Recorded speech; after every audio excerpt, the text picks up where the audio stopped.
ஒண்ணுமே இல்லை, ரொம்ப எளிமையானதுங்க. கடந்த காலத்தின் காரணமாக உங்களுக்கு ஒரு வயிற்று வலியோ ஏதோ ஒரு வியாதி இருக்கு. அந்த வியாதி கடந்த காலத்துல தான் ஆரம்பிச்சது.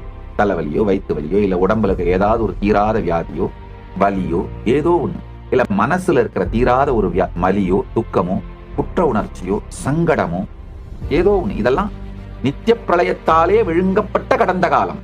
அந்த தினந்தோறும் தூக்கத்துக்கு போகும்பொழுது அகம்பாவத்திலிருந்து அகம் சுபாவத்திற்குள் நீங்கள் முழுகும் பொழுது அப்படியே அவேர்னஸோட உங்களுக்கு இன்ஸ்ட்ரக்ஷன் கொடுங்க. உங்களுடைய கடந்த காலம் நீங்க மாத்தணும்னு நினைக்கிறது அத்தனையும் அழித்து, நீங்க எப்படி அந்த கடந்த காலம் இருக்கணும்னு நினைக்கிறீங்களோ விரும்புறீங்களோ அது போலவே நினைங்க. காரணம், ஒரு உதாரணம் சொல்றேன்.